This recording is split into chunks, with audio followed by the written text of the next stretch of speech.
Hello, everybody. Welcome to a wonderful conversation today that I'm having with my dear friend and colleague and the newest member of the faculty of the Theology of the Body Institute, Jeanette Clark. Jeanette and I have been friends since 1995. We met when we were both students at the John Paul II Institute.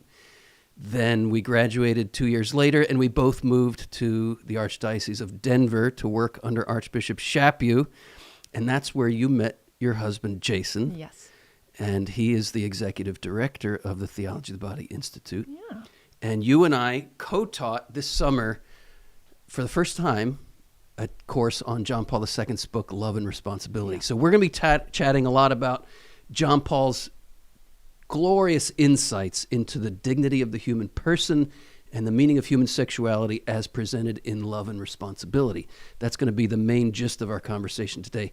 But Jeanette, tell our viewers a little bit about you. You came back into teaching after 20 years of 20 years of being home with my 5 children. So I have 4 boys and 1 girl, and they range in age from just turned 20 to just turned 10.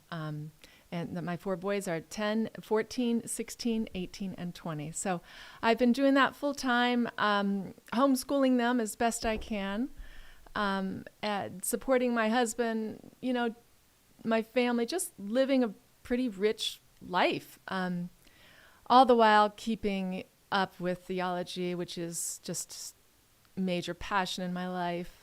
Coming to know the Lord more, desire the Lord more, and desire to serve him however he calls me. And there was this opening to teach with you, and I thought this would be great if it could work out. And it did. You asked me, and I had so much fun just delving into love and responsibility and all of the other pathways that led down in preparing for this course, all the other great books that I read and interviews that I watched and just conversations with you and my own reflection on my own personal life and on my friends' lives. And it just made for a really rich experience of teaching and being with this great group of students who always show up at the Institute classes. So we both of us studied at the JP2 Institute in the mid-90s. But what got you interested in studying specifically theology at the John Paul II Institute? Oh, this is just a story, and I'll try to be really quick about it, but it is just a story in God's providence. I had majored in international business at a secular university in Virginia, undergraduate in economics and French, and I was going into international business. That's what I wanted to do. And I sort of began down that road, and after working for a couple of years, I just thought, gosh, my heart just is not in this. I don't want to do this for another 40 years. And there was a Catholic guy who was working there, and he said to me that famous quote of Augustine, if your heart cannot be, what is it? You've made us for yourself, O Lord, and our hearts are restless until we rest in you. And first time I'd heard that, and it just was a major click. And I thought, I need to rest in the Lord. And at that time, there was a friend of mine who was in the seminary. We went to high school together. And he said, why don't you look at this school, John Paul II Institute? It's in D.C. It was about 20 minutes from my home, 30 minutes from my home in Virginia. And just go check it out. My sister just graduated from there. That's how I ended up at the Institute. Wow. I mean, it was If I knew that story, I had forgotten it. Really? And it's amazing to me how those little things, that conversation with your friend has impacted my life so profoundly. Aw, yeah. Because you and I met there. It was 1995. I was engaged. You'll remember that Wendy and I got married in our first semester together as graduate school students. Mm-hmm. And it was an interesting thing navigating, as an engaged man, navigating my friendship with you, because I really thought you were a fun person and we were getting along really well. We were in all these classes all day together. And I remember saying to Wendy, we were getting married in a couple months. I said, I'm getting to know this person, Jeanette. She's so much fun. I really like her. But you and I how are. Do you do that? Yeah. How do you do that? We're about to be married. How do I navigate this friendship with this fun, beautiful young woman and honor our marriage? And she said so freely and so beautifully, she said, well, let's get to know her together. Right. And so you and Wendy and I became fast friends. Yeah. And that friendship has developed and blossomed now over 27 years. And one of my favorite things about teaching this course with you was just witnessing to all of the students about our beautiful friendship together. And of course, when I got hired by the Archdiocese of Denver in our final semester at graduate school, I put your name in as a recommendation for another job, and then you got that job, and our friendship continued. And both you and I have been implementing in our own marriages for over 20 years, both of us, what we learned from our studies at the John Paul II Institute. I've had the advantage, if we want to say advantage, of also teaching during all those years where you had done a few things here and there, but you were kind of coming out of a sort of hiatus from teaching and getting back into it. That was a little nerve-wracking for you. Can you touch on that a little bit? As I think it would be for By the way, I just have to say to everybody, she did awesome. And it was one of the teaching or the highlights of my teaching career to teach that course with you. That means a lot. So whatever nerves you had about getting back into teaching, you jumped in and you did so well. But it was a real experience you had of needing to get back in that zone. Share a little bit about that. Absolutely. Well, I have such respect for the Institute, and because I've sat in on so many of your classes, I know the level that it's taught, and I wanted to match that and just bring my own gifts. And there's a certain amount of humility that is required. That I've been at home with my 5 children. Not that I have not been, active. Yeah, Christopher's family and ours spends a lot of time together. And sometimes I hear him, like I saw him on a podcast recently, and he was just having a conversation with a guy, just a conversation. And then I started reading the comments on the podcast, and they were like, this is the most amazing conversation I've ever heard. This is the best thing. This is going to change my life. I mean, hundreds of comments like this. I'm like, this is what we talk about over all the brunch. time. Yeah, I know. This is our normal conversation for us. Maybe I'm not so far out of the loop right. because, there is a sense that when you're saturated in the theology of the body and you live it, and in your own marriage, but then in community, you have something to offer the world. Yeah. And I don't care if you have, been in a prison cell for the last 30 years. You have something to offer the world. Yeah. Knowing who you are and knowing the purpose of marriage, knowing what love is, that's a big deal. Can you share, before we get into the content of what we taught together, which we'll get to, can you share a little bit about how John Paul II's teaching gave you a vision or a map for your own married life? And you also discerned, and I was with you, Wendy and I were with you in the years where you were discerning the call to religious life. You almost became a Nashville Dominican. I remember you packing up and being on your way to Nashville, and then that changed. So how did John Paul's teaching help you discern first what your vocation was, and then over these, you got married in 2001, am I right? 2001. So you've been married 21 years. Yep. How has John Paul's teaching given you a vision for what married life is? Maybe tapping into some of those things that we may take for granted because we're immersed in this, that our viewers may not have this vision or may not have that map. It's sometimes even hard for me to talk about those things because it's so much the air that I breathe. It's hard to separate it. One great thing, John Paul II, in Love and Responsibility, calls marriage a school of love. And boy, is it that. And he said, you will make gradual progress. If you're doing it right. You're making gradual progress. Yeah. We are making gradual progress in our marriage. Yes, as are Wendy and I. Yeah, it's gradual. So it's not like we started off and we had it all together. But yeah, going back to the whole discernment process, I can remember studying the theology of the body at the Institute, John Paul II Institute, not Theology of the Body Institute, and thinking, this is so beautiful. I've never heard anything like this. This is after, almost 12 years of Catholic education. And I thought, I want to do this with a man. Like, I want to live this life with a man. So that was in there. And then, of course, you understand the beauty of what a religious vocation is. And, this is part of me. I want to do that too. But I'd say my first, I want to do that was with, finding a man who had the same vision and wanted the same things. But I did almost become a nun. And there are still days when I think, I really probably should have been a nun. But I got to tell you, and I have to say this because I know there are other women and men out there. If you're married and you feel that way, that is a gift from the Lord saying, you're off. You're off right now. Like refocus, center, because you're looking in the wrong place. So it's actually been a gift in my life when I have those twinge of, did I do the wrong thing? Or should I have been a nun? You are given. You have given yourself to Jason. So when I feel that little twinge, just it's a call to like get myself to the sacraments, get to confession, and just open myself to the beauty of this man that I'm married to. And he is a gift to me, and I want to be a gift to him.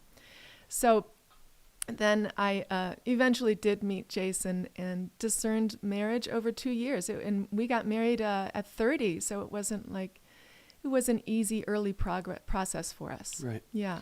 I'm remembering one of my favorite lines in the whole of Love and Responsibility is that JP2 says something to the effect like, when you get married, you need to be mature enough to continue maturing. Yeah. We have this idea that I got to get it all together before I get married. But he says, no. That's not realistic. That's not human. We need to be mature enough to continue maturing. How has that played itself out in your marriage? Isn't that so liberating? Yeah. I mean, we don't have to have it all together. We don't have to be perfect as we're going into our marriage. That's so stifling. That just would choke the life out of me. Yeah, forget it. If I thought I had to be perfect at that level. Right. No. So, but there is something in most newly married couples that has that idealized view. And it needs to be there on some level. It's good to want the best thing. But John Paul II, even he has a section in here in Love and Responsibility on that idealized state. And he said, that's very common in new love. It's not yet love. That has to fall, and then you choose to love the person. Right. So I think it's also important, though, to know that you have to choose as best you can a person who wants those same things as you, because we have enough that we're sort of maturing in already, so that our love already has the desire of union with God, that we share in our Catholic faith or Christian faith, those fundamental bedrock things, and then our love is on this solid foundation, and it can mature more and more. I'd recommend that for married or for engaged couples. So why don't we jump into some of the content that you and I taught together? We're going to just look briefly at the outline of Love and Responsibility. So if you're not familiar with John Paul II's book, Love and Responsibility, it is a philosophical text that he wrote when he was giving lectures as a university professor. He taught a general ethics course, but I have a quote in the study guide here that I think is very interesting from one of his students. And Jeanette, if you're following along, I'm on page 4 of our study guide here. I thought you might be. Yeah.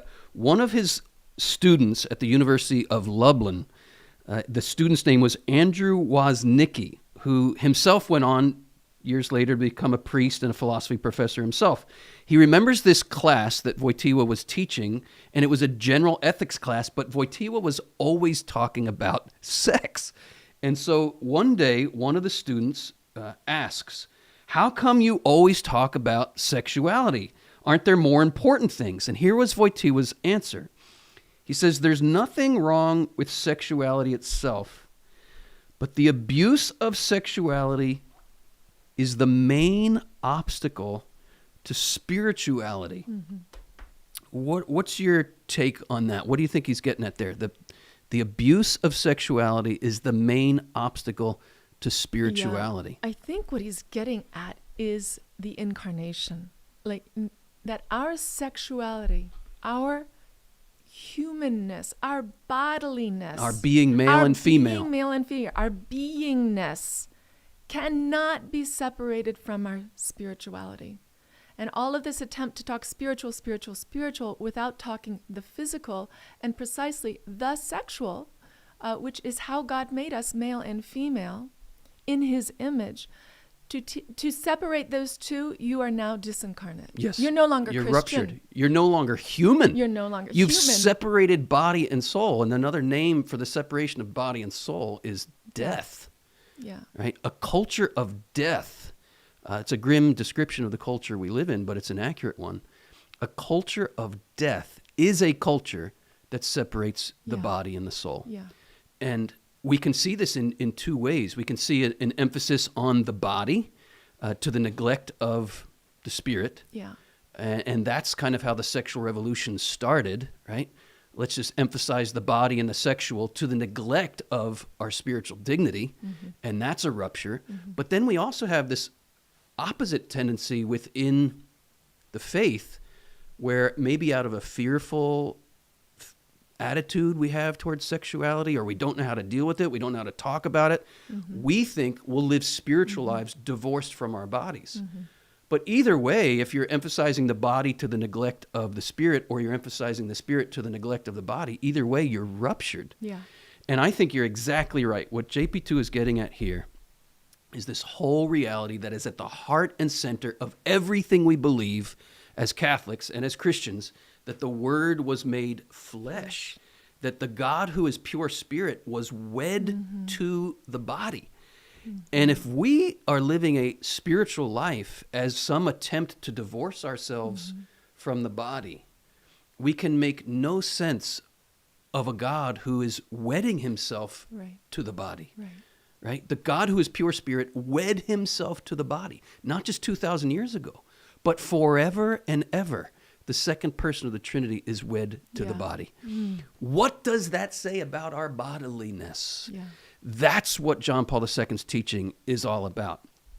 I want to zoom in on the very title of this work, Love and Responsibility. So the cultural context here, we're talking 1950s when Wojtyła was developing these lectures, philosophy lectures, that then became his book, Love and Responsibility. The sexual revolution was underway. In 1930, the Anglican Church had been the first Christian denomination to change 1,930 years of uninterrupted Christian teaching on the immorality of contraception.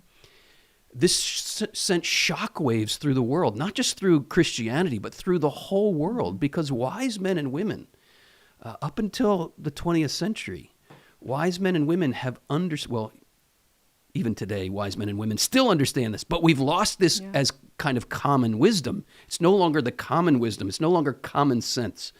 But for most of Western civilization, the common sense was that fertility is what orients sexuality towards what is true, good, and beautiful. Fertility is what orients what can be a self-seeking need, right, just to please myself at the expense of someone else. Fertility jostles us in the direction of learning how to live our sexuality in a self-sacrificial way. Learning how to live our sexuality with love and responsibility, right? At the service of a much broader community than just your own little self or just your own little marriage. Correct. Fertility is,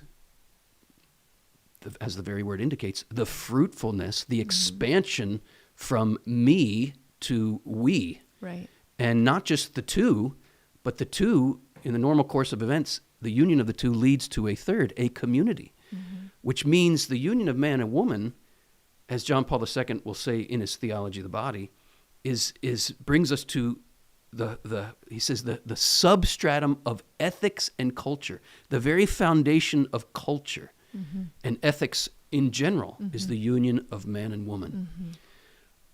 When we live the union of man and woman with responsibility, with love and responsibility, it builds families that live the truth of love and responsibility. And that builds neighborhoods that live the truth of love and responsibility.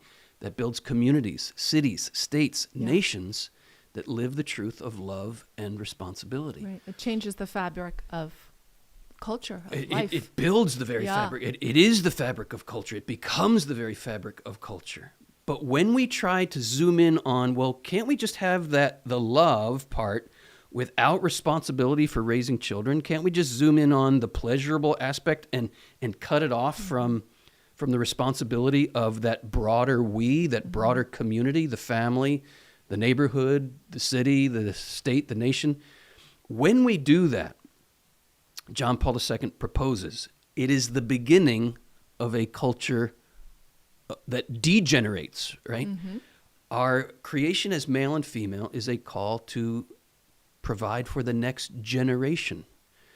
But when we separate sexuality from the next generation, we're no longer generating as a culture, we are degenerating. And in fact, doing exactly what John Paul II said, we're separating that, like we're separating the body from the spirit. That's right. And so we have disincarnated again. People will say, well, can't I just love my... I remember getting a letter years ago. I had given a lecture at some parish, and maybe it was an email. I got an email from some guy, and I was making this very point, that to render the sexual act sterile is to separate the body and the soul. That it is your body that expresses your love. And he said in his email to me, again, this was probably 20 years ago, he said, how dare you insinuate that my spiritual love for my wife has anything to do with where I put my sperm? God bless his wife. What he was saying was, it doesn't matter if I ejaculate in a condom or not. I'm still loving my wife spiritually. But his word choice was very interesting. How dare you insinuate that where I put my sperm has any bearing on my love for my wife? And I thought, well, gosh, I don't think I wrote this in my response, but I thought, well, gosh, if you put your sperm in your next door neighbor, that would have some bearing on your love for your wife. So, and the point here is exactly back to what you were saying. Our faith is incarnational. Love is a bodily reality. It is expressed in and through our bodies. And if we are to love responsibly, we must look at the whole reality, the integral reality of what it means that we are male and female. And integral to being male and female is this question of fertility. Wojtyła, John Paul II, is writing Love and Responsibility in the context of a world in the 1950s that is rapidly shifting in saying contraception is a good thing. Render the ability we have now with modern technology to render the sexual act sterile in an effective way. And the pill was just on the horizon. I think it was 1960 that the pill debuted, at least in America. So he was writing even before the debut of the pill.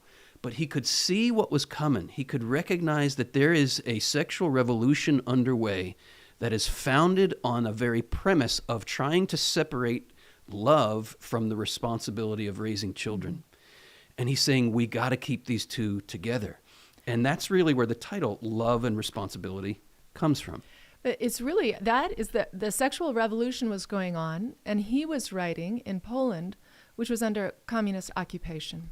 So we've got the other end, but they meet. The sexual revolution and communism meet at a certain point. That's right. And it's their hatred of the human person. That's right. Really. That's right. And so as the West was coming up with contraception and how it can liberate us sexually, communism was eating it up. They'd send it to us. We'll take it. They gave it to all their women. And even today, the abortion rate in communist countries and former Soviet bloc countries, it's plural. I mean, it's not one or two. We're talking 5, 6. When I was there, it was over 10 per woman. You're saying when you were in Russia, you would meet women who have had as many as 10 abortions. It was the average number. The average number. Good Lord. It was so astronomically high, it was hard to believe. But that's what I was told and what I've researched.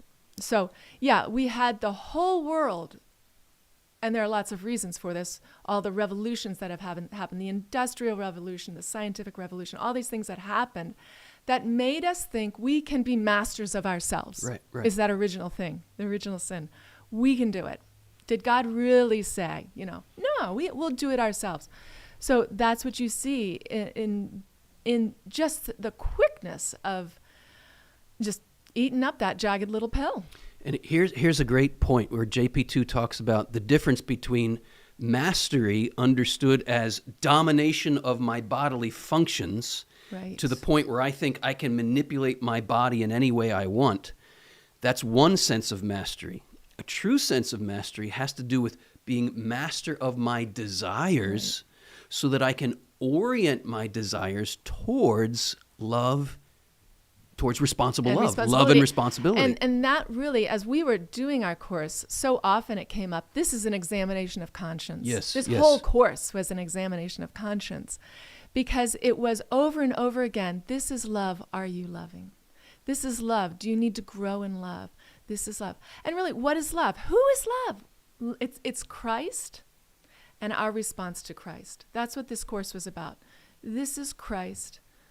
What is your response to him? So it's a real call to maturity and to putting away that false ego, which our whole world thinks is the only thing that matters. It's as if you were born and someone said, now go create your own self, like go be your own person, and whatever you want is what shall be. And as if nothing existed before you and nothing will come after you, that you don't have a destiny.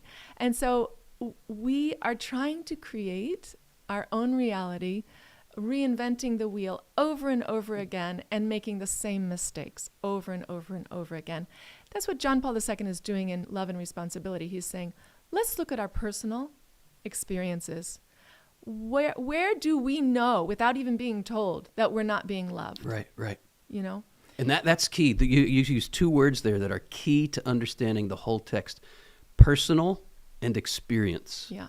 We have to look at what is a person, and we have to look at how our experiences themselves confirm what we're really looking for. If we're looking at the depths of our experiences will confirm what the church is teaching. We could put it this way. The truth of the church's teaching on sex is confirmed in the wounds of those who reject that teaching. Yeah. And this is a silly way to put it, but sometimes I'll say, if you comb your hair with a chainsaw, there will be some indications that you shouldn't have done that, right? In other words, the scarring on your scalp from combing your hair with a chainsaw would say, oh, I shouldn't be using a chainsaw to comb my hair. Well, we have to look at the scars, the wounds in our own personal experience of embracing what the culture says about sex and say, where do those hurts, where do those pains, where do those wounds come from? And I want to point out a quote here. This is, if you're following along here, Jeanette, this is on page 6 this is the study guide for everybody who's watching. This is the study guide we put together to offer this course. And John Paul says here, this is quote 2b, sexual morality is within the domain of the person. It is impossible to understand anything about sexual morality without understanding what a person is. So let's talk about that a little bit. The word person is the word that distinguishes us from the rest of the visible creation. There are no other persons in the visible creation. And despite all the modern propaganda that wants to convince us that chickens are people too, we know there's not just a qualitative difference between a chicken and a human person, but a quantitative, did I get that? Yeah, I got that reversed. There's not just a quantitative difference. There's a qualitative difference. There is a leap into another domain from a chicken to a person. And that leap has to do with our interior life. That Yes. it's foolishness to speak of the interior life of a chicken. Right. Chickens don't ask if they're doing the right thing. Right.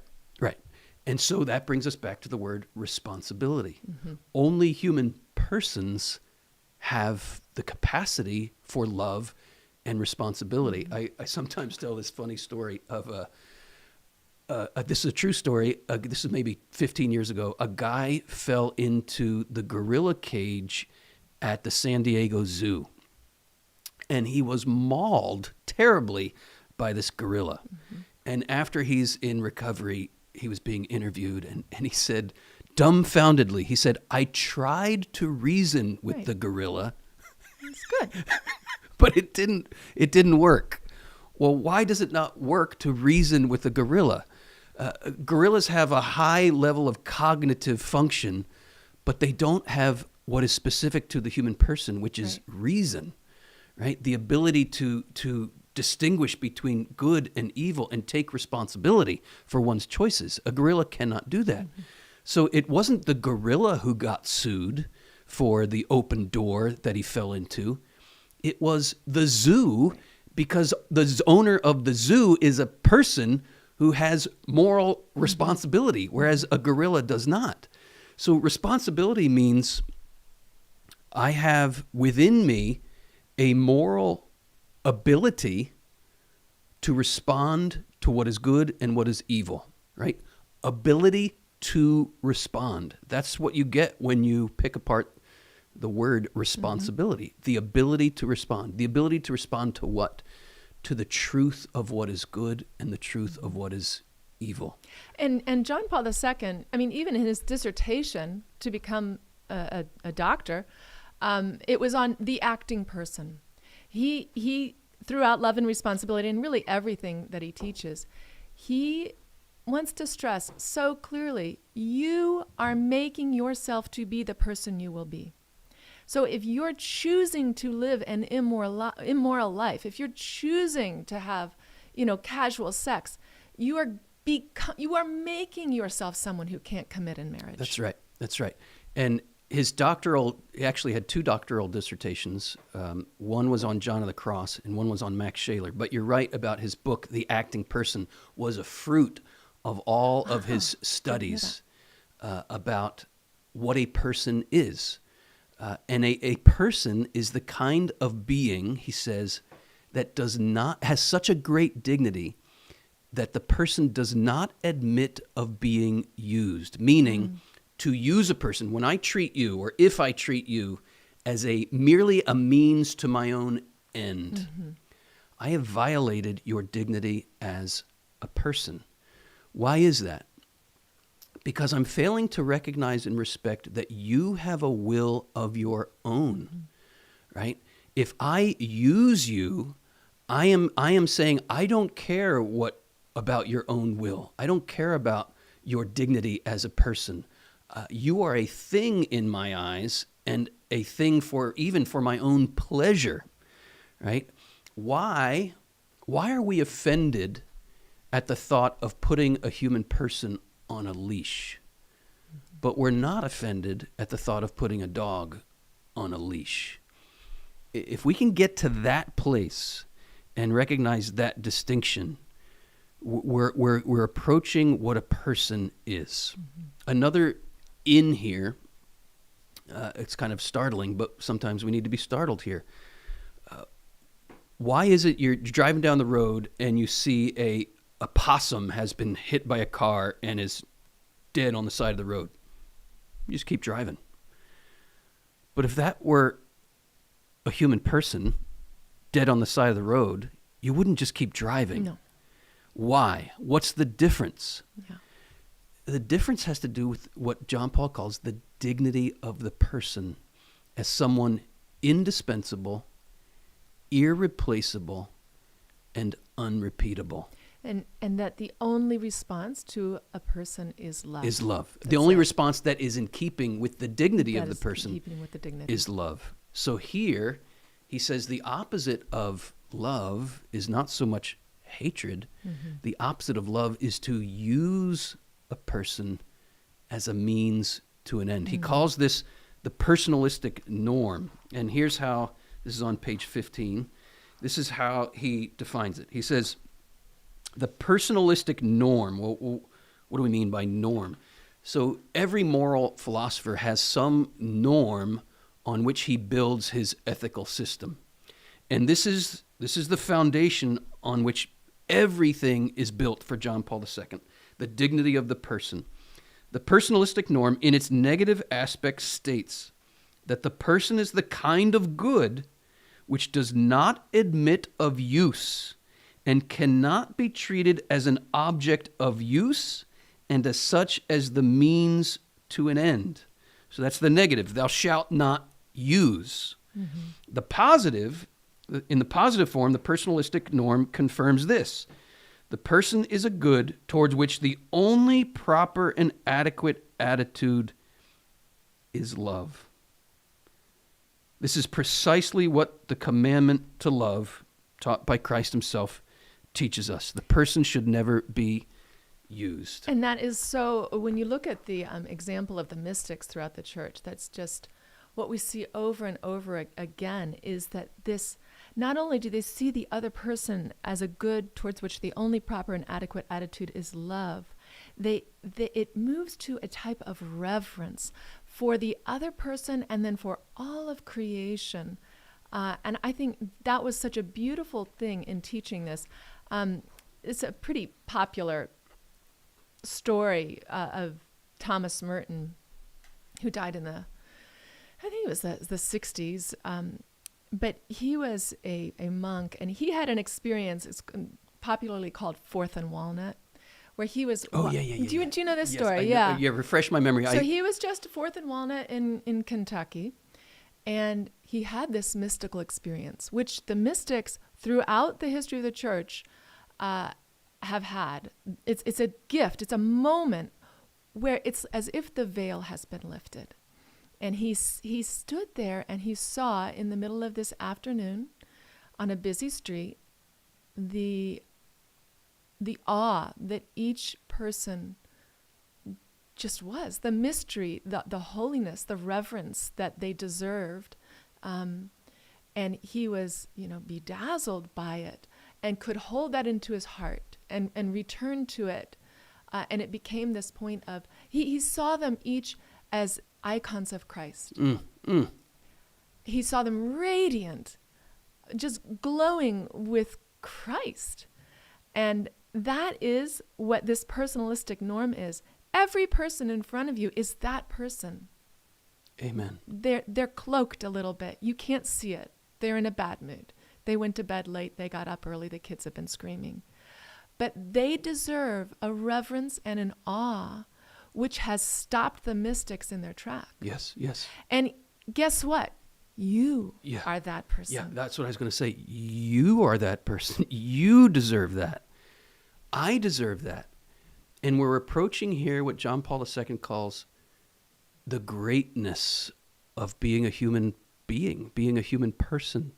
He says, this is one of my favorite lines from Love and Responsibility. He says, if we are to understand anything of the church's teaching on sexual morality, it cannot be done without understanding the greatness of what a human being is.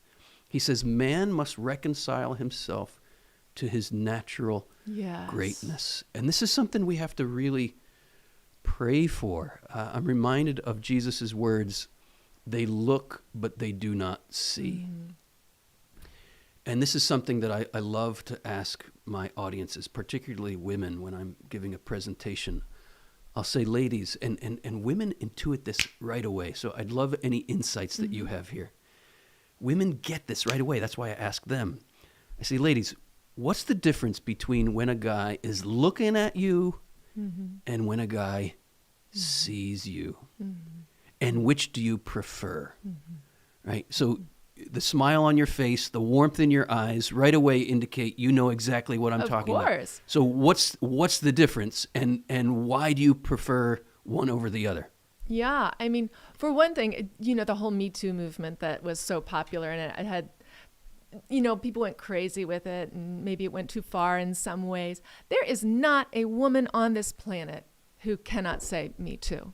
We have all been looked at in that way. We've all been And what is treated. that way? That way is as an object of use or potential use, that you're looked at as a thing. I can feel it even without looking sometimes. Yeah. Somebody's behind me. Oof. You know, you can You just... mean without even you laying your eyes on the person, you can feel like there's some vibe. I mean, I think everybody can do that. Like if you feel somebody's watching me right now. Right. But yeah, there have been times where I've been like, and I look around and yeah, there's someone right there. It doesn't happen so much anymore because I'm 51. But as I was younger, you know, that would happen. You told a story in class about an experience you had when you were in France. When I was Can in you France. share that? So I love Europe. I spent some time in Paris. We didn't have our little cell phones, which would have saved me from this experience and would have saved me a lot of hours of just being plain lost in Europe. But I was just walking down a street trying to get to a friend's house.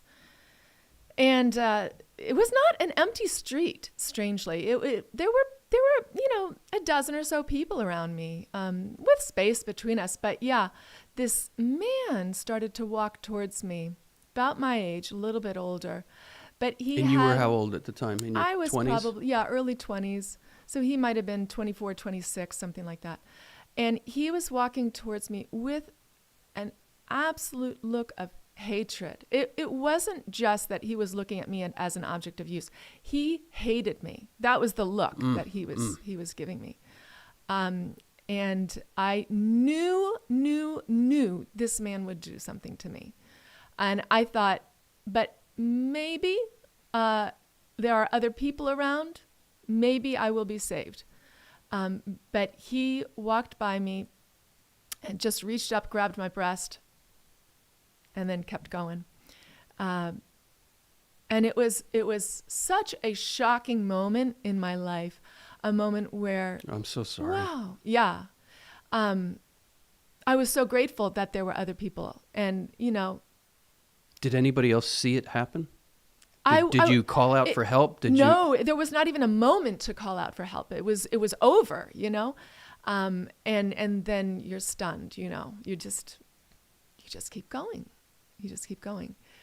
And I'm in a different country too. Can you, I know this is tender and delicate, and it was so personal to you, but can you, for the sake of the conversation here, and to get at the underlying truths that John Paul's teaching here, can you speak to, I mean, it's obvious that was a violation. Yeah. But what was the sentiment of that? Like, how would you put it in JP2's words, that your personhood was not acknowledged or not respected, or you know what I'm getting at? Can you put it in can you give us the anatomy, so to speak, of that violation? It was like, these words won't make sense because it's not theologically possible, but it was Satan incarnate. Oof. You know, it was, you always make me cry. It was you, dear a sister. moment where Satan acted in this person. And now I can look back at this man and I even have a fondness for him. Oh. That, I mean, we're talking about decades. Yes, decades. And so you found mercy in your heart. Mercy. Mercy and a real tenderness for him. Like, I mean... Because he's wounded. I mean, that is it. Like, he is a product of this culture. Yeah. That is what this culture's end goal is for men and women today. And JP2, bless you, Jeanette. Bless you. Thank you for sharing your heart. You always do this. Always. Every time. Every time I talk to him. JP2 has a word for this kind of culture. He calls it a utilitarian culture. And what does that mean? It means we place my pleasure as the highest good. Yeah. Right? So pleasure is a good. God created pleasure, and it is a good. But it is not the highest good. Yeah. And when we treat pleasure as the highest good, then you, walking down the street, become a means for this man's pleasure. You become an object. In his eyes, you are a thing for his pleasure. And he violates you there because he's adopted a utilitarian mentality. And that wounds you so deeply to the extent that 30 years later, you're speaking about it and tears come. That is our wounds, as I was saying earlier. Our wounds speak to us. They speak to us of violation. They speak to us of pain that we're in. And the pain tells us something is not right. Yeah. It's fascinating. Go ahead. I was just saying, if I could, because this also happened in France, same, time that I was there. Another young man, or a young man, asked me to come to his apartment on a date, and he was a nice man, and I said yes, and he took me up to his, I say it was the top floor. It was like a penthouse, but it wasn't a penthouse. It was nothing fancy. Made dinner, bottle of wine, nice time. And then he took me home, and I had a lovely night. And that man, that same man could have chosen to completely violate me with his strength. And I said this in the course, and it was a poignant moment, that we have to be honest and really not forget to remind the men in our lives and to thank the men in our lives. We see you, and there have been times when you've laid down your life for us, and you've done the noble thing when nobody's watching. Yeah, and that's so important to remember, lest we fall into this whole idea that all toxic masculinity. Yeah. Is there such a thing as toxic masculinity? Yes. Guess what? There's such a thing as toxic femininity too. In Catholic terms, we would say fallen masculinity, fallen femininity. Right. But we're not bound by that. There is hope for each and every one of us of redemption. And this is the call, because the battle between good and evil is not some abstract reality out there. The battle between good and evil is right here in my heart, in your heart. And we have a responsibility here. Yes. Right? We have a call to love and responsibility, each and every one of us. And John Paul II, as you were saying, Love and Responsibility, the book, is a beautiful examination of conscience. I remember the first time I read it, I was 24 years old. And I was looking back at a relationship I had 4 years long, ended painfully, and other relationships I had had before that relationship. And reading Love and Responsibility opened my eyes to why I was in so much pain. Because I had bought into this utilitarian attitude. I remember it very clearly, and I think I told this story in the class that you and I taught together.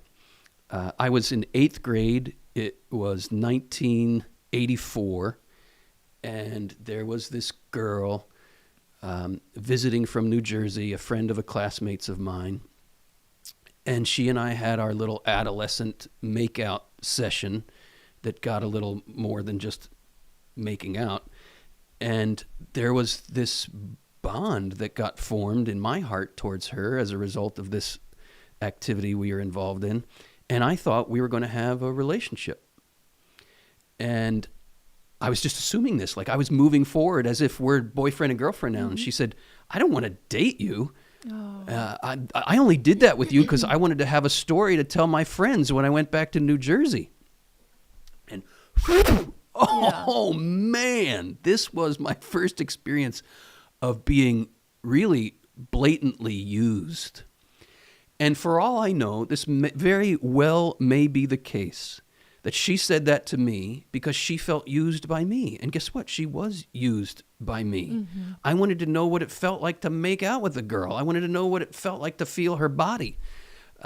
Was I loving her with tenderness and responsibility? No, I was not. I was following a utilitarian attitude in my heart to get something from her. She probably felt used by me. I'm sure she did.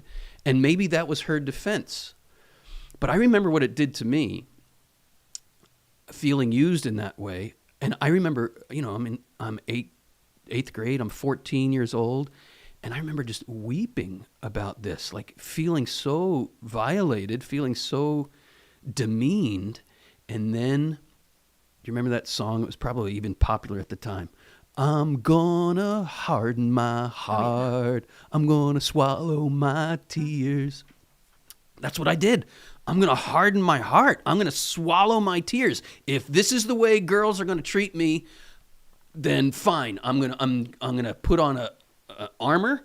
I'm gonna put on shields. I'm gonna defend myself. I'm gonna build a wall around my wounded heart so it can't get wounded again. And I'm just gonna play the game. And that's what I did. And it caused me, and it caused lots of other people lots of pain. So fast forward 10 years later, 1984 to 1994, I'm reading Love and Responsibility for the first time. I'm 24 years old. And John Paul II was telling me, this is why you're in so much pain, because you adopted, and others have adopted, that utilitarian attitude. And he told me for the first time of my dignity, of my greatness, and why that caused me so much pain. Was this the first that you read of JP2? Yeah. Love and Well, no. Responsibility? I had read The Theology of the Body at that point. Okay. And then my next was Love and Responsibility. And I summarized this whole point, the difference between a utilitarian approach and a personalistic approach. And it's not a word we use every day, but it simply means an approach that upholds the greatness and dignity of the human person. I summarize it here on page 23 at the bottom there, where I say, utilitarianism wants to safeguard the value of sexual pleasure at all costs, whereas the church wants to safeguard the value of the person at all costs. And then I say, this is the nub or the crux of the conflict. And I really believe if this could be demonstrated to the world, it would resonate. Yeah. Right? Because it's not some teaching from on high that's foisted on us. The church is just saying, reflect on your own experience. I want to appeal to our producer here for a minute. Thomas, what was that video I did a couple weeks ago? If you could look it up, if you could look up the name of that woman whose article I was reading. Yeah, Bridget something. There's this woman named Bridget. She's a comedian, and maybe you could also put the link in the description to that video, Thomas. Yeah. A couple weeks ago, I found a friend of mine sent me a link to an article. This woman named Bridget, and I'll get her last name in a minute. She's a secular woman, a secular comedian. She had been raised in the Catholic Church, but she just got the rules kind of thrown at her that didn't make sense, didn't land. Bridget Fatassi, how do you spell that? P-E-T-A-S-Y. Say it one more time. P-H... E-T-A-S-Y. Let's put a link to her. I'll put it in the pinned comment. Okay, Thomas is going to put this in a pinned comment. The link to her article, and also a link to the video I did where I reviewed that article. She was very honest. Thank you, God, for her honesty. She's finally saying, I think that, what was the title of it? Do you remember? I regret being a slut. I regret being Oh, a wow.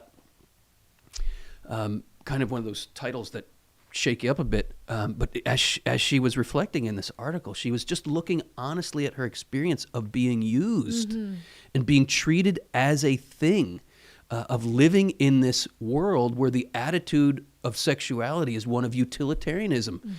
If you please me, if you bring me pleasure, I'll use you for a time, but then when you're not bringing me pleasure, I'm going to discard you, right? So that's a violation of the truth that we are indispensable.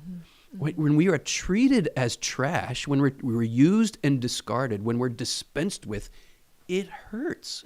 Why does it hurt? It hurts because I'm the kind of being that is indispensable. That's what a person is. When I'm replaced with someone else, that hurts me. Why does it hurt me? Because whether I had the language to express it or not, I know deep in my heart that I'm irreplaceable. When I'm just valued because of external qualities I have that you could find in any number of other people. And here John Paul II speaks of the raw material of love. Remember that expression? For example, I've always been attracted to red hair. I just find red hair very attractive. But here's the problem, or here's the issue, the point. Red hair is repeatable. You can find any number of women with red hair, right? Love is only love in as much as it gets to what John Paul II calls the unrepeatability of the person. When love reaches the unrepeatability of the person, meaning my wife, there's no other Wendy, right? There's no other Jeanette. There's no other Christopher. There's no other Jason. When love, to the degree that my love has reached the unrepeatable mystery of Wendy, and Wendy knows that I love her unrepeatable Wendiness, now love is secure. Now love has a foundation that can be built upon and can last. And there's such a beautiful freedom in that relationship. Exactly. Where they're actually able to flower as a person he or she really is. And of course, Wendy and I are broken and flawed, and we've floundered here in thousands of ways. But when we got married, our love was mature enough to continue maturing. Right? And as we said earlier, that's what's required, that our love be mature enough. But let me play that scenario out. I've always been attracted to the quality of red hair. Qualities are repeatable, right?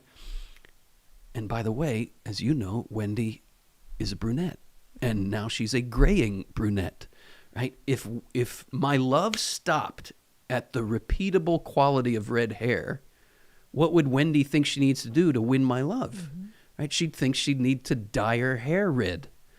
And suppose she's dyed her hair red to win my very shallow love, and then we're out to dinner, and a naturally red-headed, attractive waitress shows up. Where's my love going to go? If my love stops at that shallow, repeatable quality of red hair, my love is going to go from you have fake red hair, you have natural red hair, and it's much more beautiful than your fake red hair. My love goes to you. That's why when love stops at repeatable qualities, it's always unstable. Because not only are qualities repeatable, qualities also shift and change and fade. Right? And so you have the phenomenon of the husband who's been married for 30 years and divorces his wife of 30 years and marries a 25-year-old. Why? Because she has, shall I say, pre-wilted qualities, right? And this is why women think they need to get facelifts and plastic surgery and whatever else to stay attractive to their husbands, because the love of that husband who's threatening divorce or divorces to marry the young pre-wilted flower, so to speak, his love has never gone beyond the repeatable and reached the unrepeatable mystery of the person. Only when love reaches the unrepeatable mystery of the person, John Paul says, only then do we have a love that has the ability to last forever, because the mystery of the person is in some way infinite. Right. And it means that that point where love is demanded is where the cross is. You know, speak into that. You're so right, but we need to understand this is a big part of love and responsibilities. The Paschal mystery is just part of every moment. And I think this was a big realization for me in this time of my life right now, because I am that pre-wilted flower. You know, I'm not. I am Jeanette. But, you know, I Did you mean to say you're the wilting flower as an aging woman? That was the example that you're using, the pre-wilted flower. Yeah, the pre-wilted flowers. By that I mean the girl in her 20s. But if you're going gray and getting old, I still feel like I'm pre-wilting because my wilting is yet to come. You're wilting. It's still I'm pre. Okay, I'll go with that. She hasn't started. I'm not going to argue with that. Thank you, Christopher. Come on. Whoop whoop whoop. Put in my place.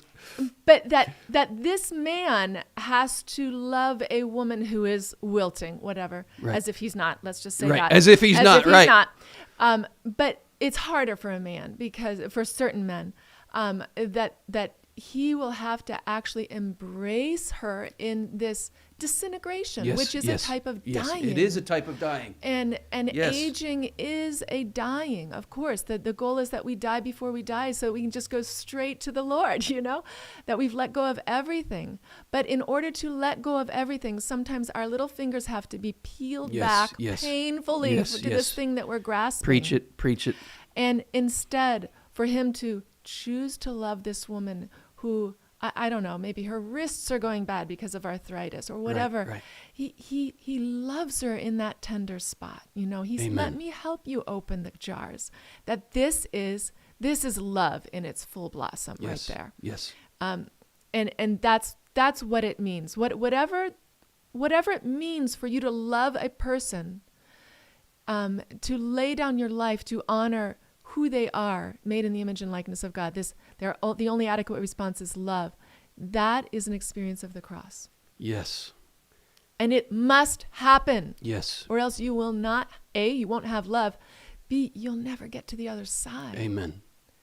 You're never going to have this experience of redemption, that freedom that you were talking about in marriage.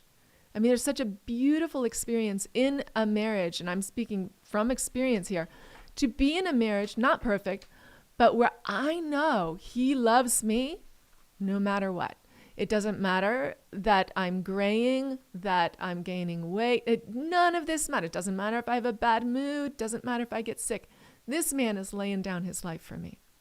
And I know that can be a pain for a lot of women to hear in their Yes. hearts, because either their marriage isn't like that, or they're still looking for that man. That is your cross. And I have my own crosses, believe me, but your agony of not having this love that John Paul II so eloquently speaks about is part of the redemption of the world. Amen. It's a big deal. And it speaks to what we most deeply yearn for if we are honest with ourselves. And that's the key here. We really need to be honest with ourselves about what we really desire. Yeah. Why is it that universally, unless you are totally cynical and shut down your heart to it, universally, when you see that couple in their 80s who've been married 50 or 60 years and they're wrinkled and bent over and yet he's still putting his arm around her and he's still kissing her tenderly, why does the human heart melt? Yeah. Aren't we saying, I want that? Absolutely. Everyone says that. If we're honest, everyone says that. And John Paul II is saying, pay attention to Right. that yearning. Pay attention to that desire. I have a quote here I want to read. This is a summary of John Paul's teaching from another scholar of his work, Rocco Bottiglione. He says this is on page 44 of our study guide, and it's quote 3J. And he's talking about what we've been saying about qualities don't yet reach the unrepeatable value of the person. He says, a person often experiences many sexual stimuli and many emotional inducements which offer equally or more seductive possibilities of new sexual relationships. So pause there. If we live in a if we have adopted a utilitarian attitude, then I'm always looking for what's going to please me the most. My goal is to maximize my own pleasure. Mm-hmm. If that's my attitude, I can't possibly love you as a person. That's right. Because I'm only looking at you to evaluate whether or not you please me. And if you do, I might use you for a time. But if you don't, I'll just discard you outright. This is a problem. This is a major problem. He says, if the person I love is only an instrument through which sensual pleasure or affective, we might say emotional sensations happen in oneself, then he or she can easily be replaced in such a function. And this is a fact which casts a permanent shadow of doubt over the relationship. Right? If you feel that you are only being valued because you bring pleasure to the other, Well, the permanency of your relationship is threatened from the start. Because inevitably, you're going to get to a place where you're no longer pleasing the other. So you think, I have to please. I can't show my flaws. I can't show my imperfections. I have to always have my happy face on. I always have to be beautiful. Got to get the facelift, got to dye my hair, got to get the plastic surgery, got to get the boob job, whatever it is, to continue to please the other for threat that he will abandon me because I'm no longer pleasing him. And it goes the other direction too. I'm just speaking from my own understanding of these things as a man. He goes on to say, when we know we can be replaced in the relationship, this fact casts a permanent shadow of doubt over the whole relationship. The case is different, he says, and this is the key point. This is what you're worth, Jeanette. This is what I'm worth, Jeanette. This is what Jason is worth. This is what Wendy is worth. This is what you are worth. This is the crux of everything the church teaches. It's not some oppressive list of rules trying to keep us from having a good time. It's an invitation to embrace our greatness. It's an invitation to be honest with ourselves about what we really yearn for. So he says, the case is different when love reaches the person. When love reaches the unrepeatability of the person.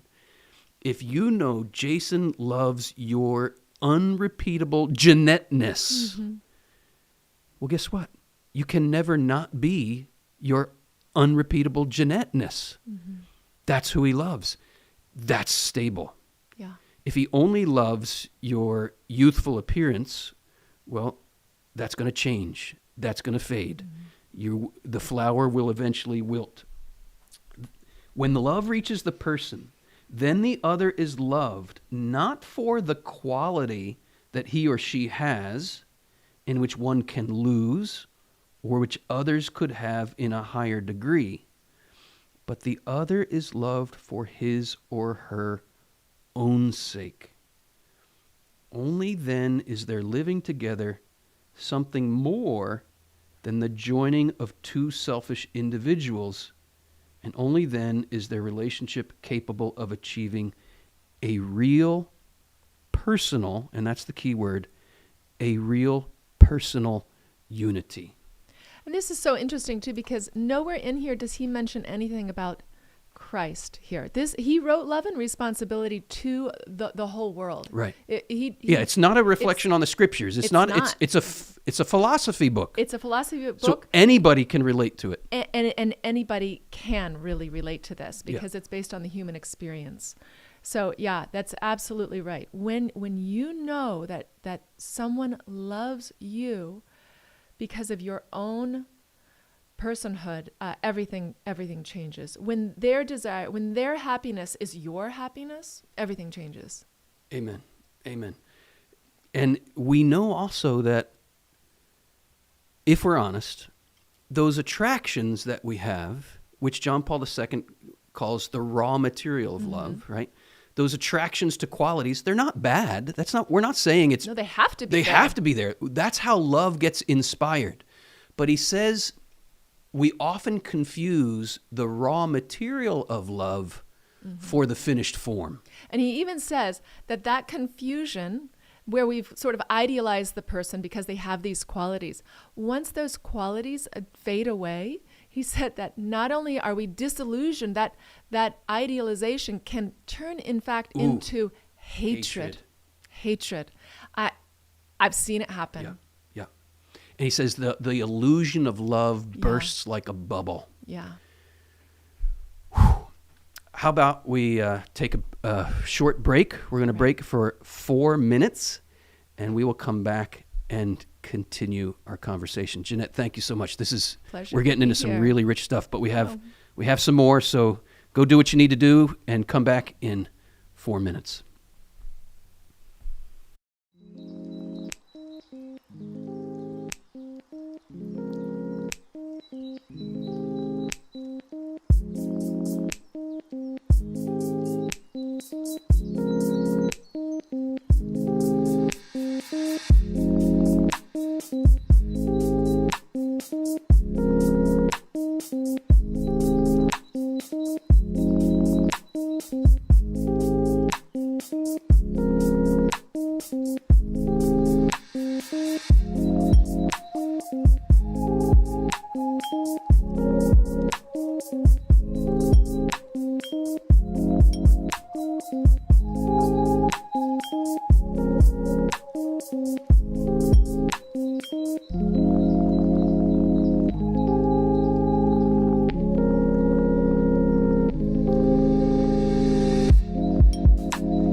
Point. Okay, so we are back, and we are talking about love and responsibility with our newest faculty member here at the Theology of the Body Institute, my dear friend and sister, Jeanette Clark. And we were talking before our break about the raw material of love needing to be built into authentic love. And the raw material of love consists of sensual reactions, emotional reactions, attractions, the things we feel sensually and affectively when we encounter another person. We have that attraction. I love her blue eyes, or I love his jet black hair, or I love his muscular build, or I love whatever, fill in the blank. And he says we have a danger in our world of confusing that raw material of love with love itself. He says it can be built into love, but that involves exactly what you were saying earlier. That involves the cross. That involves learning to die to my own disordered desires in order to uphold at all costs the dignity of the other. Can't do that without the cross. So the raw material can be built into love with the help of grace and with a willingness to become, he uses the word altruistic, meaning focused on the good of the other. But that same raw material, he says, if it's not held together by the proper gravitational pull, he says, it can add up not to love, but to its direct opposite. Mm-hmm. And you had a great analogy. Yeah. So I want you to unfold this analogy of the cake and its ingredients. So here's where my 20 years of being at home and cooking for my family comes in as I integrate it into philosophy here. Love it. I love it. But yeah, what came to me as I'm studying this, so John Paul II talks about three parts of love. There's a metaphysical dimension, a psychological dimension, and an ethical dimension. And as I'm trying to people aren't so sorry, but people aren't familiar with this word metaphysical. Can you? Yeah, I'm gonna get right there, but I'm gonna just kind of lay it out that as I'm trying to understand what these all mean, I understand them to a degree, but enough to teach them well. I was trying to come up with an example, and what I came up with is this baking of something. We'll say I chose a wedding cake because we're studying marriage and family, and so our destiny is the wedding banquet. So this wedding cake, and so the metaphysical is beyond the physical. That's what it means. It's just something that's beyond the physical, and these are the qualities of the metaphysical qualities of love. It's kind of like the recipe. They're the ingredients. That's the ingredients that need to be there. Let me press into that a little bit, because we were saying earlier, love involves the body, mm-hmm. but we have to go beyond the physical. That which is metaphysical gets expressed in the physical. Maybe we could put it that way. But what is it that we know two chickens can mate, but they can't make love? Mm-hmm. They can't give their person because they're not persons. Yeah. Animals can copulate, but they can't form a communion of persons. When we get to that distinction, we're getting to love in its very being, love in what John Paul II calls the metaphysical dimension. It's isness. What is it? What is love? Yeah, and I think, and I gave this out to our, I don't know which one is better to show it to you at. Maybe this one. Is that good? So that's Rublev's icon of the Trinity. It's actually angels, that Abraham is greeting angels, but everybody has looked at it and said, this is an example of the Trinity. This is the communion of persons. So if you have this image, if you can just sort of hold that in your, this is the end game. This is the goal that we're looking for in marriage between persons, in relationships with each other, and in our communion with the Lord, in the four relationships with God, self, others, and the world. It's this sort of beautiful give and take communion of love that's creative and invites others into it. This is that's a key point. It's not closed in on itself. No, it's not closed in on itself. It's any marriage, any love, if it's just the two of them isolated, that's not the love that John Paul II is talking about. It's a love that necessarily is ordered to the community, to the whole, to all of creation. It's an icon that you go back and you can. So it's a piece of this fabric of what it means to be in creation, part of the cosmos. And so he's talking about this metaphysical, psychological, and ethical dimension of love, the ingredients that you were talking about, that these spiritual realities that are expressed physically: fondness, desire, benevolence, reciprocity, friendship, spousal love. We spent a lot of time on each of these things. Those have to be there. Those are the ingredients to this wedding cake of love. Right. Then there's the psychological, which is the subjective dimension, the chef, if you will. In this case, there's two. And that right away, we can go with that analogy, about having more than one cooks cook in the kitchen. Right. What happens when you're not agreeing about how this cake gets made? Yeah. That's where friendship is critical. Right.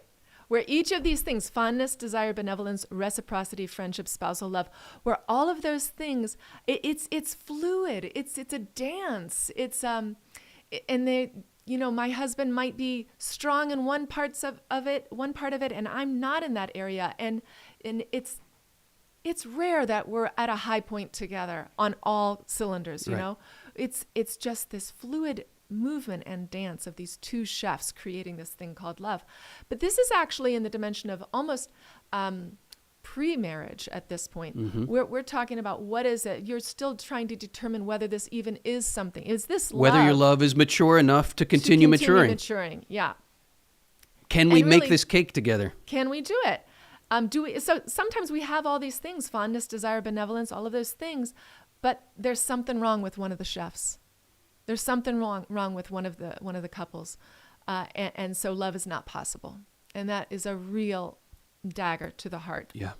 And he talks about that beautifully, what that's like to have a love fall apart. He talks gorgeous in there. Can you press in a little bit to benevolence? Because that's not a word we use every day, but it's so important in his understanding that the love of goodwill, Yeah, where it's- I desire not only my good, but I desire the good of the other. I desire your good. That and is I'm willing to benevolence. sacrifice Right. myself for it. Right. And to have examples of it. That's not something that someone's just talking about. They've done it. They're actually doing it. These are the things that we need to see in order for love to be love. Yeah. In order for love to be love. Can I tell a story Yeah. about that? This is when I knew I was going to marry Wendy. When I didn't have necessarily even the vocabulary to say, oh, that's benevolence. But I experienced her benevolence. I was coming to learn, Wendy and I were very young in our relationship, and I was coming to learn that she had these hopes and desires that we would have a relationship for about 3 years. We were friends together in college, and during those very same 3 years, I was interested in another girl who was part of our fellowship group, Christian fellowship group. And Wendy had observed that this other girl and I had a thing for each other, but she also observed, she didn't know what it was, but she knew something was keeping us apart. And that something was this other girl's father, who didn't want me dating his daughter while she was in college. It was a very painful saga of my life. And Wendy told me, she said, well, tell me more about this relationship you had with this other girl and why it wasn't possible. And I didn't want to tell her because I just learned that she had feelings for me during the same time that I had feelings for this other girl, and I thought Wendy was going to get all jealous. And she said, no, I know this caused you a lot of pain. Please tell me the story. So I ended up telling her this long, painful saga. And sure enough, we're on the phone at this point, and I heard her kind of choked up on the other end. I was like, I knew it. She's all jealous. I knew it. And then she says, through her tears, she says, I'm so glad I know more of that story, because I've been praying for the last few years that you and this other person would get together. And I was like, what? Excuse me? What did I just hear? She was crying, not because she was jealous. She was crying because she felt my pain. Mm-hmm. And then she tells me she had been praying that this other person and I would actually get together. I said, wait a minute. Didn't you just tell me that during the same time you were hoping that you and I would have a relationship? Why were you praying that I would have a relationship with this other person? She said, well, wasn't that what you were hoping for? Aw. I wanted what was best for you. Yeah. That's benevolence. That is a mature love too. That was I a mean, it's mature beautiful, love. mature love. And I had never experienced that from a woman, ever. Yeah. And when I started realizing this is how this woman loves me, Sign me up. yeah, sign me up. I signed me up. It didn't take long either. No, I proposed just a few weeks later. Oh, that's so funny. But I think it's important to note for young people out there looking for a spouse, you might not find that level of maturity in love. But is it mature enough to keep maturing? Is it mature enough to keep living? Yeah. Yes. Yeah, that is like Wendy was born with the maturity level in terms of loving at like 50 years old, probably. You know, she just loves well. She just does. So She does. She really does. And she loves her friends well. And that's too. a work of grace. Let's just be clear on that. That she cooperates That with. she opens to, right? Yeah. All right. And then, so the cake, we've got a metaphysical, psychological, and the ethical. And the ethical is really that we measure our love against truth. Yeah, amen. And this is what our world refuses to do. Yeah. There is no truth. So love is love. Love is love. Right. And that's the whole definition of love, that it is love. We know it to be something much richer than that. And that we have to be willing to submit our love to an authority. And that is scripture, that's magisterium, that's tradition, that's the God who is love. That's Christ himself. Does this love of mine make a true, good, beautiful wedding cake? On that note, I'm reminded of something really important in order to understand John Paul II's goal in love and responsibility. If you want to turn back, you don't have to, but it's on page 7. He's talking about, the point here is we are saying that Christ is the measure of authentic love. Yes. And we have to be willing to measure what we call love against the objective measure of what love is. Mm-hmm. But he says there's a problem that we encounter in pastoral experience. And that problem is that we have Christian love or charity. We might use the Greek word agape, right? Sacrificial love. Mm-hmm. We have agape here, and we have another Greek word, eros, or romantic, erotic love. We have that over here. And we don't know how to bring the two together. This is the invitation of the gospel, to bring eros and agape together. And he says the moral manuals were these manuals of moral theology that were distributed in the seminary system turn of the last century, 100 and so years ago. He says the moral manuals tend to deal with these two kinds of love separately. Loving as Christ loves is treated in discussions of the theological virtues, and sexual love is treated within the cardinal virtue of temperance, since chastity is linked to that. As a result, there can be a gap in our thinking between these two loves, between agape, sacrificial, divine love, and eros, or erotic love. And he says there can be a feeling that sexual love cannot express Christ's love, or at any rate, there's ignorance of the ways in which this can be realized. Observation of life and pastoral experience show that there is an immense need for knowledge of how to express Christ's love through sexual love. And he will later say that this is the internal problem of every marriage. Right. And the internal problem of every marriage is this, that we need to learn how to express Christ's love through sexual love. Mm-hmm. So that truly the union of man and woman in one flesh can reflect divine love. Yeah. And I would say, as a student of John Paul II for the last 30 years, that this may be it is certainly one of, and I was about to say maybe it is his most important contribution, that the call to love as Jesus loves, which is the fulfillment of the gospel, right? Love one another as I have loved you. This may be it is one of the greatest. It may be the greatest contribution of St. John Paul II to the whole question of the theology of the body. The call to love as Jesus loves was chiseled by God right in our bodies, right in the sexual difference. Mm-hmm. And what Christ is doing on the cross, which St. Augustine called his marriage bed, right? On the marriage bed of the cross, Christ is consummating the marriage. Mm-hmm. He's showing that sacrificial love and eros are meant to be one and the same thing. Mm-hmm.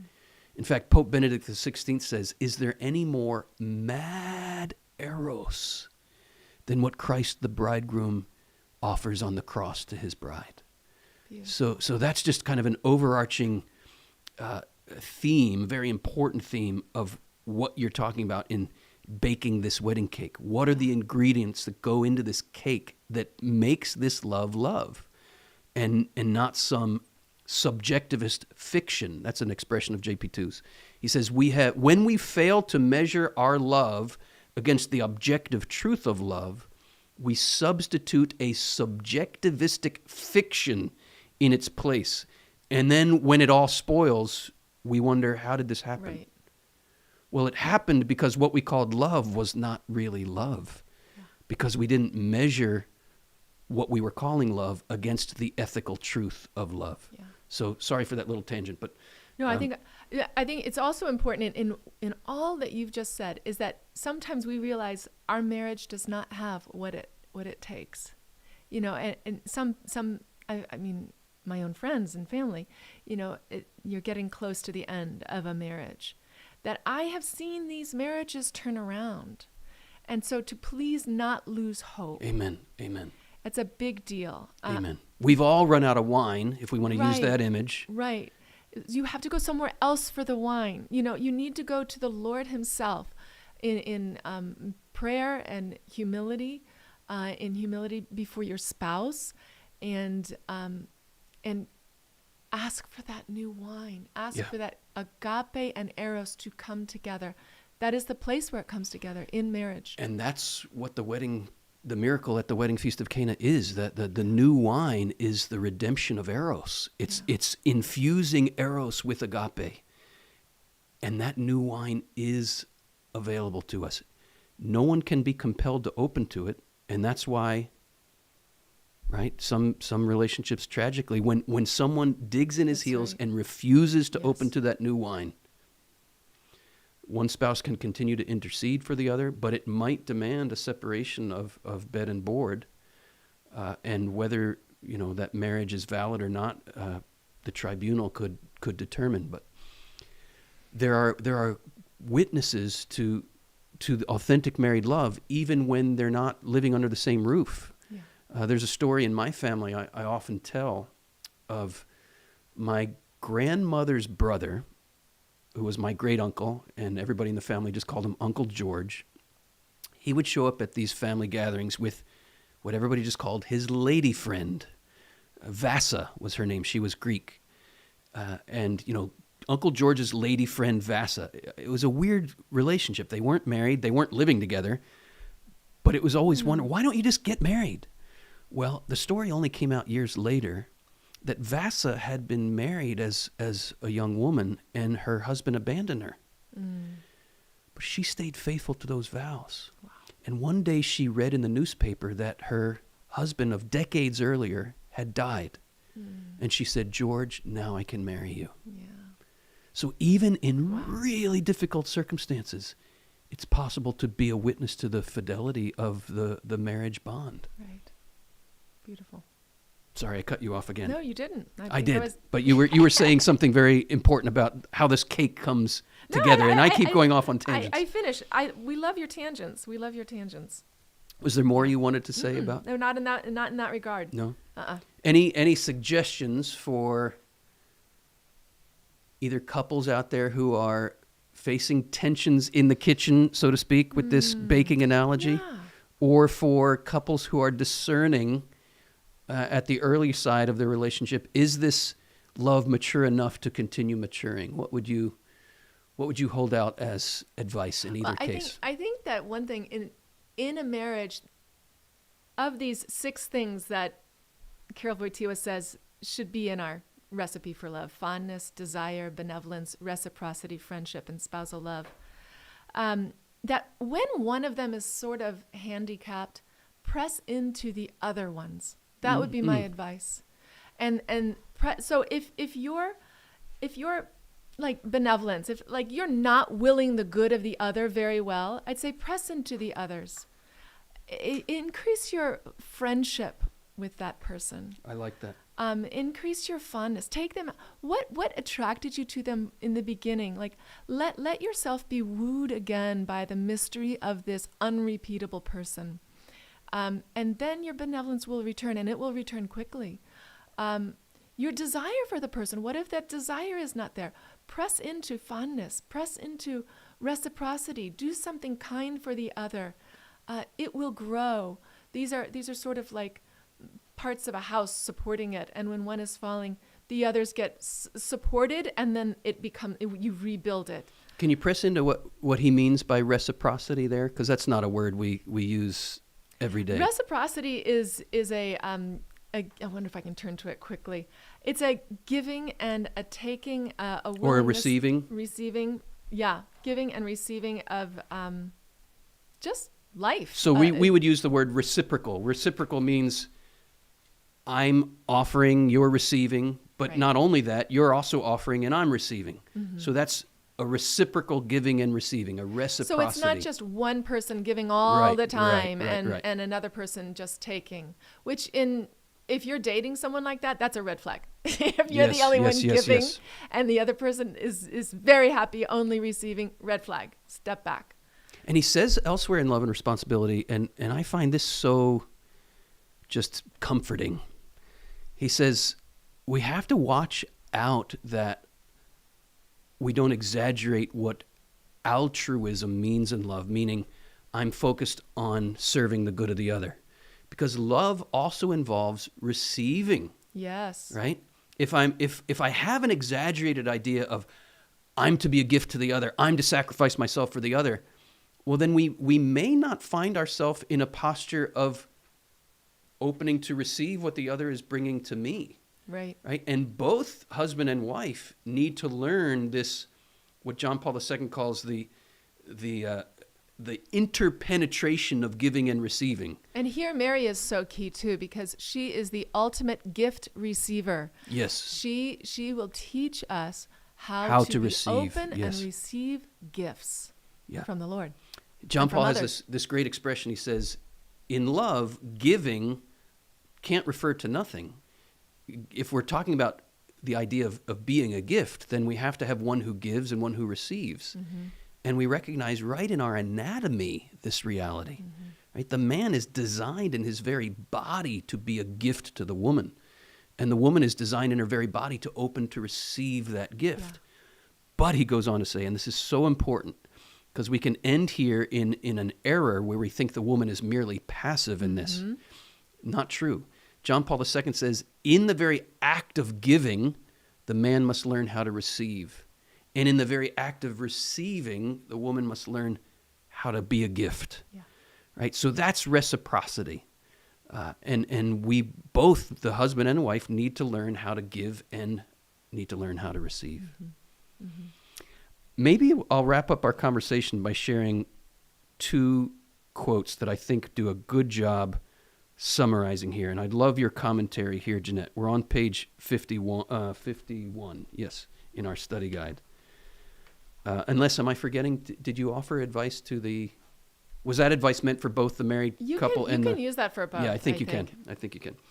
So this is a beautiful summary, I think, of everything, not only that we've been talking about today, but that you've lived in your marriage and I've lived in my marriage. John Paul says, love is never something ready-made. It's never something merely there, merely given to a man and a woman in its finished form. Rather, it is something entrusted to them as a task.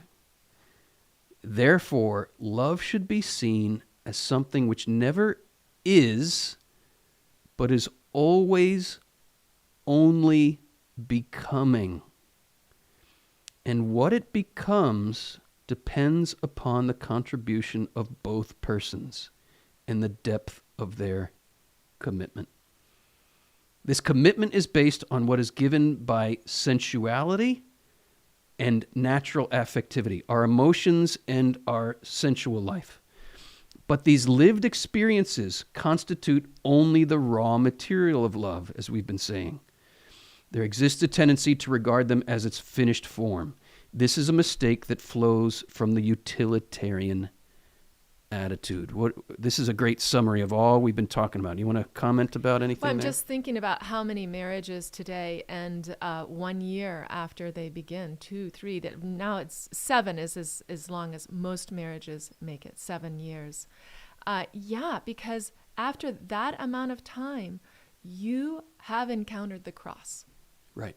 And you have a choice to lay down your life for this person or not. But it really also is, there is something in us that believes that love is ready-made. Right. We really believe that. We desperately want to believe Well, we that. want it. We want the Yeah. magic. Yeah. Like we even call it magic. Yep. We want there to be 1, 2, 3, boom, it's done. And that is no longer the Christian life. It's no longer a human life even. It's just not possible. Yeah. But in the Christian life, that daily death to self, it's not a death that is only experienced as death. In dying for the one you love, you are experiencing at that moment joy in giving a bit of yourself for the happiness of your other, of the other. And in fact, I've thought so often as a little girl, I used to think, I really wanted to get married, but I would hear this ball and chain thing. Right? It's just my old ball and chain. I think, why does that exist? Yeah. You know? And it's because that's the marriage that most people live. They're in it as an I alone. This is about me, what I need. This is my ego. This is I. And she's my ball and chain, or he's my ball and chain. When there's just one person in the marriage, that is the experience that you will have, that the other is a ball and chain. John Paul II talks about two eyes becoming together and becoming one eye. This one person together, one flesh, that the other is no longer a weight, but you become elevated.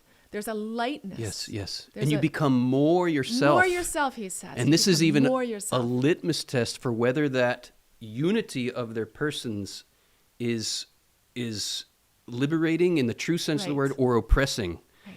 Because there is, because of my own broken humanity, and different temperaments between Wendy and me, what she and I really need to be on the lookout for and be on guard against is my large personality can swallow her up, and she feels less herself on those occasions. And we've been in this dance together for 27 years, and it took me a long time to learn this.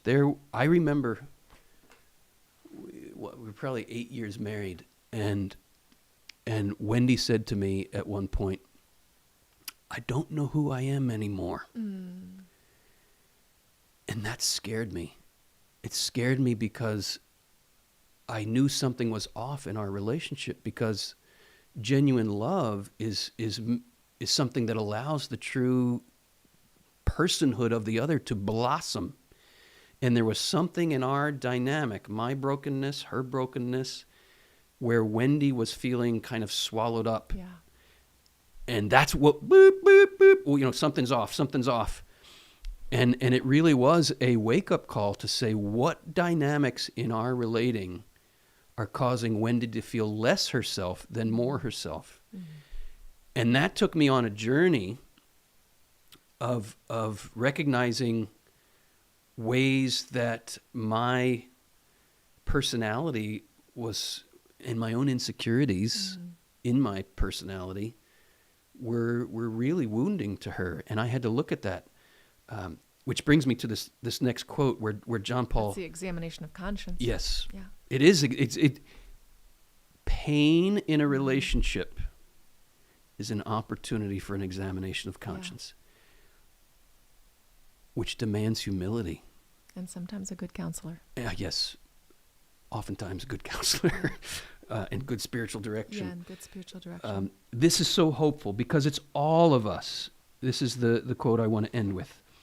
We find that what develops from promising raw material in the form of emotions and desires is often not true love, right? You can have all this passion and affection and desire for one another, and you can think, oh, we got some great raw material here. But if you don't take that through, I just had this image. You know those Play-Doh things? You used to put Play-Doh in, you squeeze it out, and it comes out. Like, you got to put your raw material, you got to put your Play-Doh into that shapeshifter of the Play-Doh form, and it's going to be the shape of the cross. Yeah. It's got to be the shape of the cross. And if you're not willing to take that raw material and put it in that shape of the cross Play-Doh squeezer outer thing, you could have started with promising raw material, but it's not going to lead to true love. Right. And indeed, it often is sharply opposed to authentic love. Whereas, he says, and this is hopeful for all of us, whereas truly great love sometimes develops from modest material, right? But such a great love can only be a work of persons, right? Two dogs can't do it. Two chipmunks can't do it.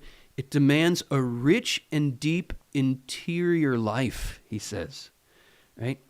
And let us add here to complete the picture, it can only be a work of divine grace. You said earlier, Jeanette, something like, and I forget the exact way you put it, but couples might wonder, do we have what it takes here to build an authentic love? Mm-hmm. And I think the honest answer, if we're merely looking at our human resources, the honest answer for every couple is no. Mm-hmm. Because in the end, the kind of love that corresponds to the dignity of the person can only be a work of divine grace. Mm-hmm. Now, I will add this.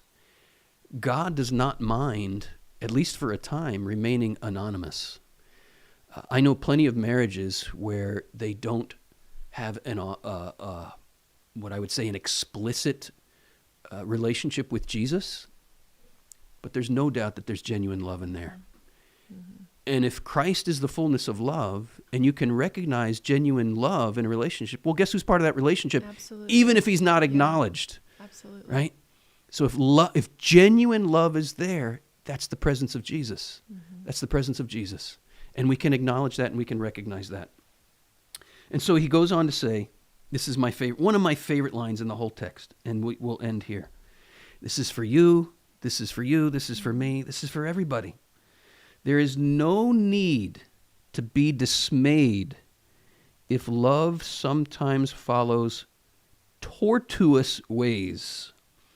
That's an interesting word, tortuous. When I first read John Paul's text years ago, I thought it said torturous, which is true too, right? Love can be torturous, it is true. But it's not torturous. He's saying tortuous, twisted, contorted, right? Things get crumpled up, things get twisted in our fallen humanity. And so we're all, as we enter into relationships, we're going to encounter this twisted stuff in us. Mm-hmm. And there's no need to be dismayed when we encounter that tortuous stuff, that twisted up stuff in us. Why do we not need to be dismayed? I want to hear a feminine voice read this final line. Grace has the power to make straight the paths of human love. Grace. Grace has the power. Let that be hope for you. What twisted up stuff are you encountering in your own life and in your own relationships? Jeanette and I hope that our conversation today has given you hope. Precisely this hope, that we don't need to be dismayed when we encounter these tortuous, twisted realities in our lives, because grace has the power to make straight the paths of human love. We exist here at the Theology of the Body Institute to help make straight those paths of love. Explore our other videos here on YouTube. Explore the online and in-person courses that we offer at the Theology of the Body Institute. And those links are below. Peace and blessings. And thank you, Jeanette, my dear friend, my dear sister, and my dear colleague here at the Theology of the Body Institute. My great pleasure.